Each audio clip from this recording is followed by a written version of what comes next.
Hi, in this lesson, let's look at the paragraph summary.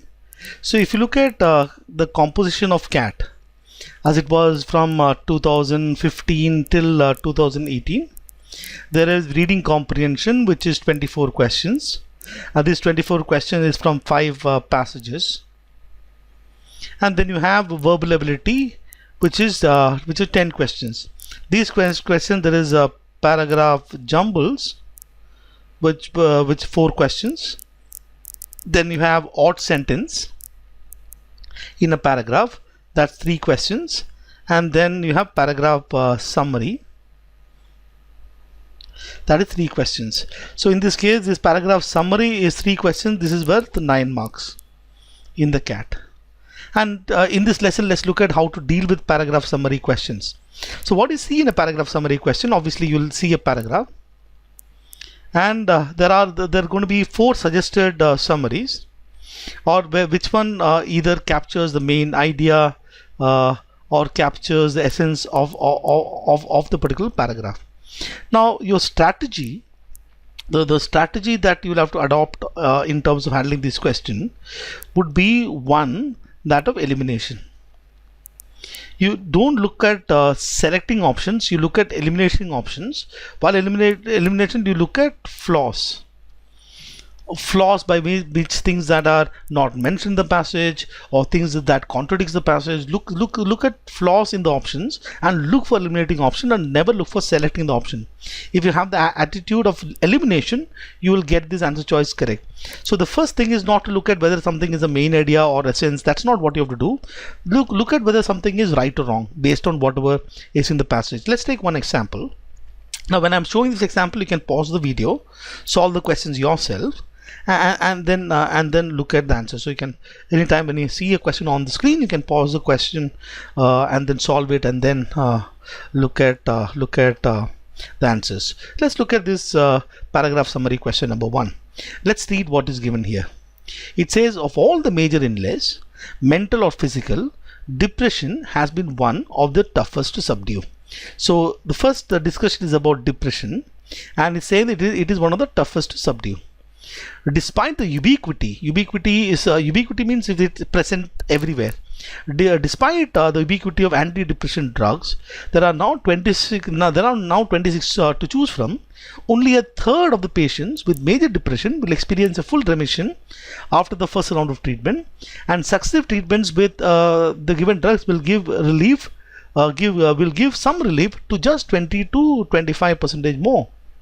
So the argument, the passage making a case obviously for depression, it's toughest to subdue, and they say even if there are anti-depression drug, only a third of the patients experience full remission, and about 20 to 25% look some relief in the successive treatments. So let's look at now, once you read this and look at the key elements. When you read this, you look at the key elements. The discussion is about depression, the fact that it is tough to subdue, and this anti-depression drugs is the only 1/3 of the patient is actually helpful, something like that. Okay, so let's look at each of these thing, and when you read evaluate each of these answer choices, let's say starting with answer choice number 1, when you're evaluating these answer choices, what you want to do is you look at cut it down into pieces like that. Okay, let's break it down there, let's put a break there, and let's put the break there and see each of these parts. This is part 1, let's say this is part 2, and this part 3, and look at whether there is any problem with each of these parts. That's what we look at. Okay, so for the first part says depression remains an elusive disease. Okay, that seems to be okay. Despite the usage of antidepressant drugs, that part is fine. And a very low percentage of patients can be completely cured by then. Now here the problem would be with the person very low.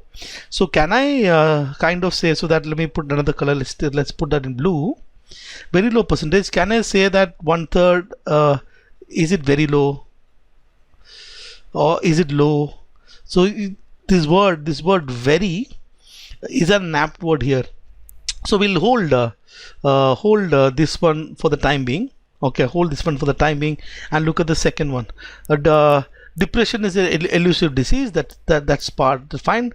Characterized by the state of low mood. Now, nothing about low mood or aversion of activity, any of this thing is not mentioned at all. Unlike the first one, where I just have to interpret whether 1/3 is very low or not, or some part of it's mentioned. In the second answer choices, low mood or aversion to activity is not mentioned at all, which means I can say that 2 cannot be the answer. So obviously low mood is not mentioned, that word is even not mentioned, so I can eliminate option 2. Let's look at the second one. Depression is an elusive disease, which is fine, and then it goes on to say it takes some trial and error. The trial and error to find the treatment that is best for you, and this part about trial and error is not mentioned at all, which means that this cannot be a summary.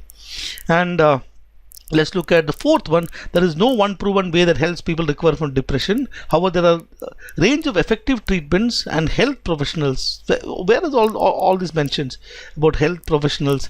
Not mentioned at all. So this is eliminated. So because we have eliminated 2, 3 and 4, because we know for sure that cannot be the answer, we go ahead and mark answer choice number 1 as the right answer choice in this case.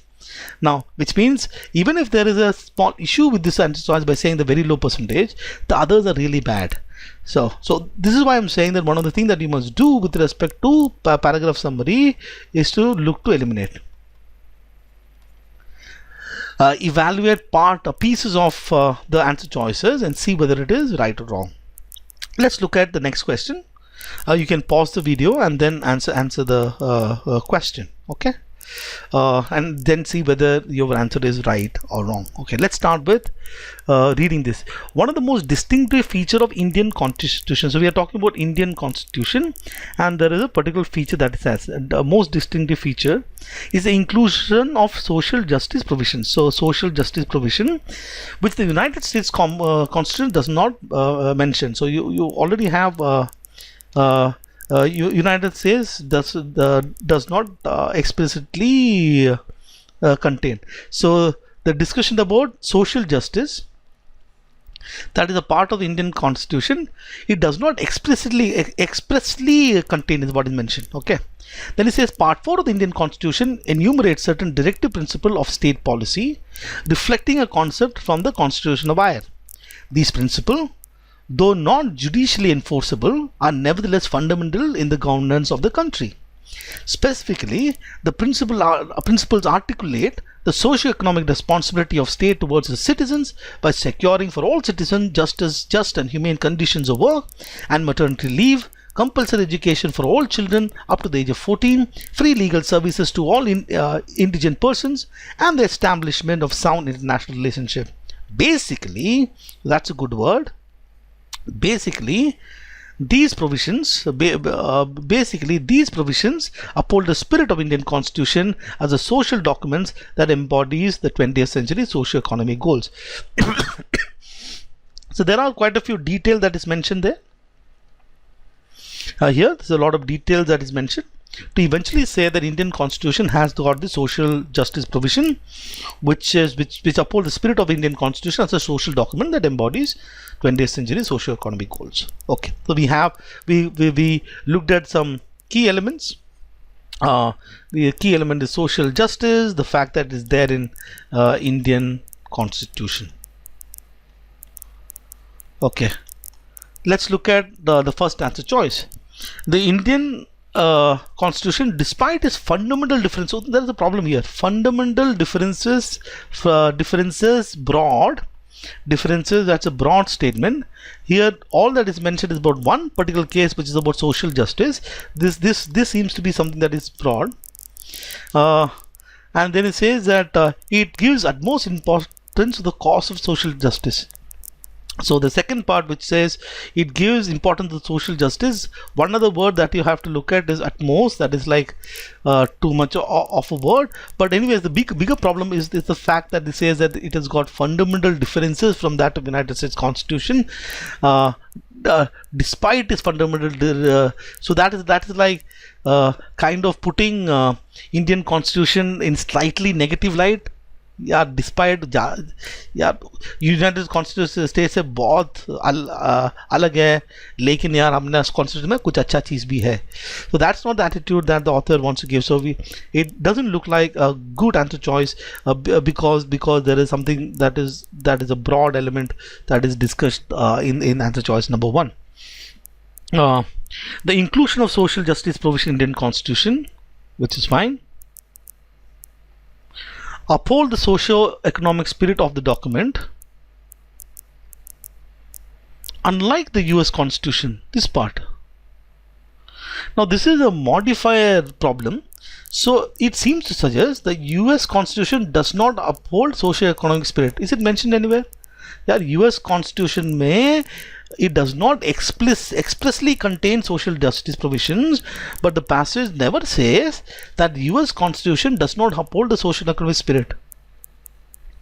US Constitution does not. US Constitution has got an issue. This is the problem here in this answer choice number 2. It never says. It merely states. The only thing that we know is US Constitution does not expressly contain social justice provisions. Implicitly maybe expressly considered, but it never says. यहाँ पे US Constitution को गाली नहीं दिया है. It's saying that unlike US Constitution upholding socio-economic spirit, socio-economic spirit के बारे में here the socio-economic goal, there is no reference here to the United States mentioned in the passage at all, which means the second one is not right. Indian Constitution, due to the inclusion of social justice provision and directive principle policy, all that is there I think here. Directive principle policy, social justice provisions. So that also you can find somewhere. Can we find here?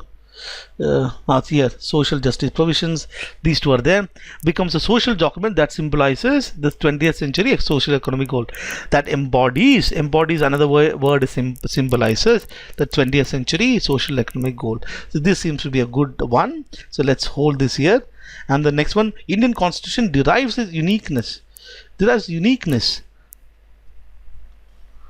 of the social responsibility provisions which reflect the social responsibility of United States. Indian Constitution reflects the responsibility of United States. This is a crazy answer choice, right? So this is anyway not for sure the answer choice. So you would see that in this case the right answer choice is the third one. Right, again, elimination will help us handle these questions better. Let's look at a couple of more questions. Let's look at the third one. Okay, so here you can pause the video, solve it yourself and see whether you've got this question right. Okay, the passage given below followed by 4 summaries. Choose the best option that captures author's position. In the past few years, so there's obviously the context of years. So past few years, writer Jonathan Franzen was widely mocked for saying. So he was widely mocked for saying he had considered adopting an Iraqi orphan, and criticized for writing an article on climate change in the New Yorker, in which he claimed that the scale of the problem meant that humans were giving short shrift to pressing matters such as bird conservation. His critics have at times gleefully slaughtered him in the role of a clueless, wild-made novelist, and out-of-touch egghead who they argue occupies more of the cultural limelight than he deserves. So the whole passage is about Jonathan Franzen. He's being criticized. Okay, now let's look at each of these answer choices and see. So we have Jonathan Franzen was mocked for his opinion on climate change and breath conservation. That is fine. People think is undeserving of appreciation and any cultural limelight. So this suddenly has taken it extreme. Yeah, which means any cultural writer. That is an extreme statement. What is mentioned here is that if you look at what is mentioned here, more of the cultural limelight that he deserved. He gets more than what he deserves. That does not mean that he does not deserve any cultural limelight. So by taking it extreme, the first answer choice is something that we can eliminate. So this is eliminated. A second one, Jonathan Franzen's adoption of Iraqi boy. So here if you see that he has considered adopting, He's not adopted.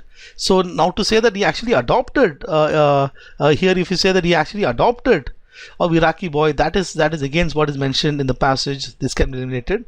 In recent times, okay, so in the past few years, in recent time, Jonathan Fraser was mocked by people for having considered adopting Iraqi orphan, and was criticized for an article he wrote on climate change. All these are fine, and they say that he gets undue importance. That is fine, more than what he deserves, and that he is unintelligent. So now the problem here is unintelligent. Okay, so this we have to evaluate.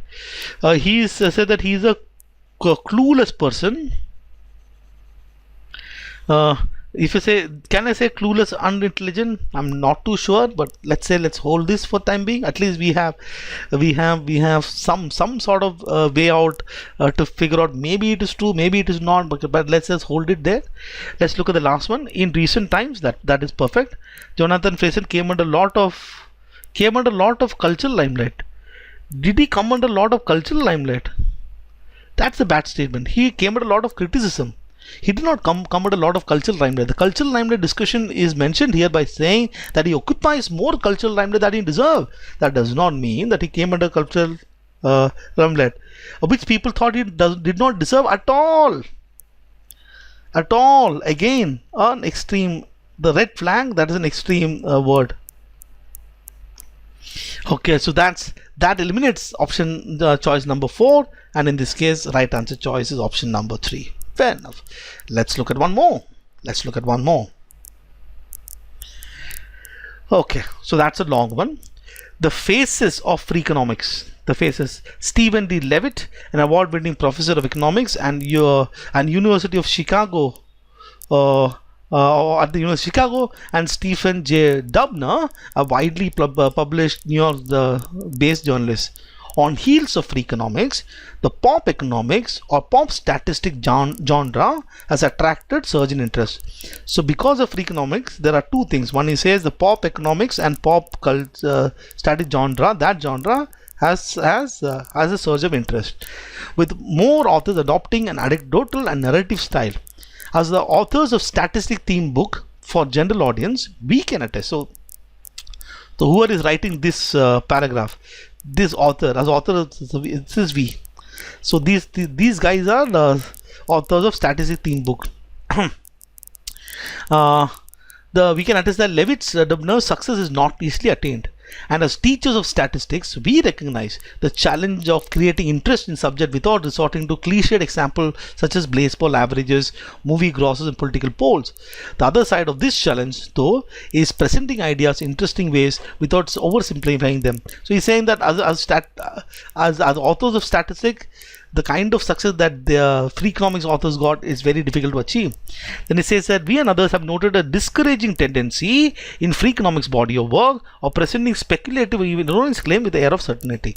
Okay, fair enough. So free economics is the hero of the whole discussion. They have had some interest in the pro-economics, pro-statistics genre, and as an author of statistic theme book, these authors are saying that looks probably difficult for us, and are saying that there is a problem in free economics.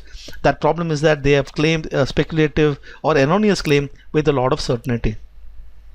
Okay, let's start with the first one. Even though the authors of free economics can be commended for the success of their work, can they be commended? Probably. Okay, success is not easily attained. Also, maybe we can commend them for work.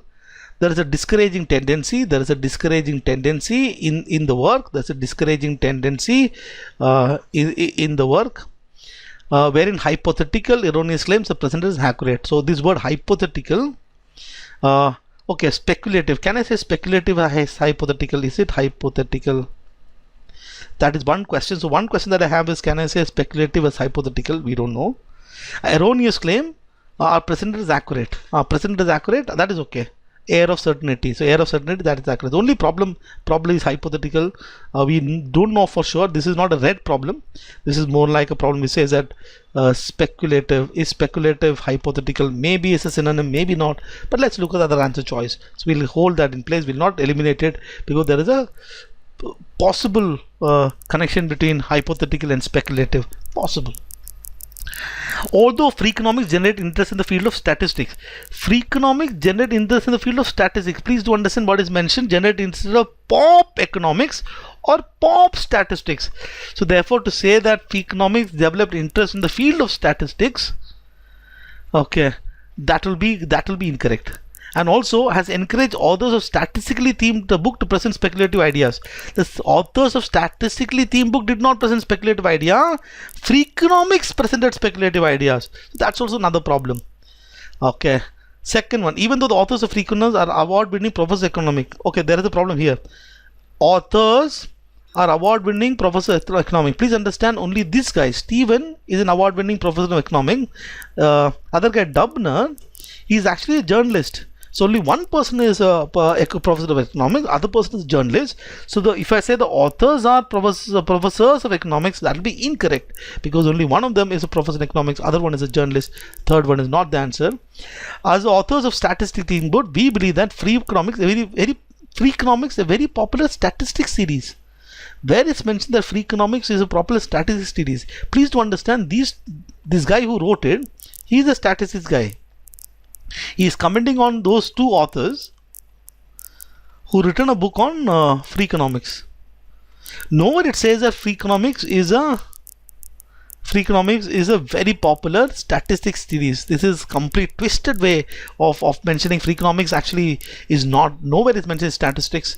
It has generated interest in pro economics, pop statistics, and as an author of statistics themed book, we is not for free economics authors. We is the guy who actually wrote this particular passage.